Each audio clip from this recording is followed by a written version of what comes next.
Olá, tudo bem? Eu sou o pastor Antônio e quero convidar você a participar do projeto da leitura do livro O Grande Conflito durante um ano. Esse livro é maravilhoso. Você já leu o livro O Grande Conflito? Você sabe o que é o seu conteúdo? Esse livro é um livro que conta a história do cristianismo desde a igreja primitiva até os finais dos tempos. É um livro também que narra os últimos acontecimentos que ocorreram nessa terra. No entanto, eu sei que existem muitas pessoas que têm dificuldade para ler esse livro, e por isso eu quero ler o livro para você. A cada dia eu estarei lendo apenas uma página, para que de certa forma você possa ter acesso ao conteúdo desse livro. Então, o livro Grande Conflito. Eu vou estar lendo nessa versão, porque as letras são maiores e de certa forma fica melhor passar para você. Então, Grande Conflito, na introdução, que diz assim: Erguendo o véu do futuro, primeira página. Antes que o pecado entrasse no mundo, Adão vivia em plena comunhão com seu Criador. Porém, desde que a humanidade se separou de Deus pela transgressão, ela ficou privada desse grande privilégio. Ou seja, Adão tinha um privilégio de falar com Deus, conversar com Deus, mas o pecado fez essa separação. Continuando, diz: através do plano da redenção, contudo, foi aberto um caminho pela qual os habitantes da terra podem ter ligação com o céu. Deus tem se comunicado com os seres humanos por meio do seu Santo Espírito, e a luz divina tem sido comunicada ao mundo pelas revelações feitas aos seus servos escolhidos. Deus sempre encontra uma forma de se comunicar com seus filhos. Homens santos falaram da paz de Deus movido pelo Espírito Santo, segundo Pedro 1, versículo 21. Durante os primeiros 2.500 anos da história da humanidade, não houve revelação escrita de Deus. Aqueles que aprendiam a respeito de Deus transmitiam seus conhecimentos a outros, e esse era repassado de pai para filhos através das gerações.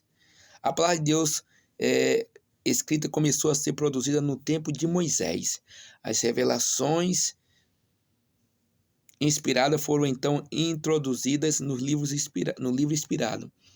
Esse trabalho prosseguiu durante o longo período de 1.600 anos, desde Moisés, historiador da criação e da lei, até João, que registrou as mais sublimes verdades do Evangelho eterno. Literalmente, a Bíblia, está no meio da humanidade. Moisés, quando começou a escrever, foi 2.500 anos depois, cerca de 2.500 anos depois do início da humanidade. E João, quando escreveu, já se passaram quase 2.000 anos. Ou seja, Moisés, ao escrever, escreveu tendo visões do passado. E João, quando escreveu, teve visões relacionadas ao futuro. E a Bíblia, então, está no meio da história da humanidade, ou seja, desde o início, meio e o fim. A Bíblia representa Deus como seu autor. No entanto, ela foi escrita por mãos humanas e, no variados estilos de seus diferentes livros, apresenta as características de cada escritor. As verdades reveladas foram inspiradas por Deus, segundo Timóteo 3, versículo 16, mas são expressas em palavras humanas. O ser infinito, por meio do seu Santo Espírito, derramou luz no entendimento e coração dos seus servos. Deu sonhos e visões, símbolos e figuras. E aquele a quem a verdade foi assim revelada, expressaram os pensamentos em linguagem humana. Quem escreveu foi homens, mas inspirado por Deus. Literalmente, a Bíblia é a palavra de Deus. Os livros da Bíblia foram escritos em diferentes épocas, por pessoas que diferiam muito em posição e profissão, assim como em habilidades mentais e espirituais. Por isso, apresenta amplo contraste quanto ao estilo, assim como em diversidade em relação à natureza dos assuntos desvendados. Diferentes formas de expressão foram utilizadas pelos escritores. Muitas vezes, a mesma verdade é apresentada de modo mais marcante por um escritor do que por outro. Quando vários escritores apresentam o mesmo tema sobre variados aspectos e revelações, poderá parecer ao leitor superficial, descuidado ou preconceituoso que entre esses autores existe discrepância ou contradições. Ao mesmo tempo, o estudioso profundo e reverente com uma repreensão, com a compreensão.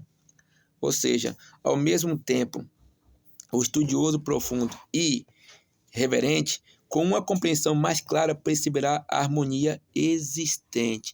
Ou seja, quando a pessoa tem um preconceito, não acredita em Deus ou não acredita na Bíblia, ele vai ler tentando encontrar defeito, né? E pega essas diferenças para dizer aqui, tá vendo? Uma prova de que a Bíblia não é verdadeira. Mas para o estudioso, o reverente, ele estuda a Bíblia e descobre que nessas várias informações é Deus tentando alcançar a todos os leitores.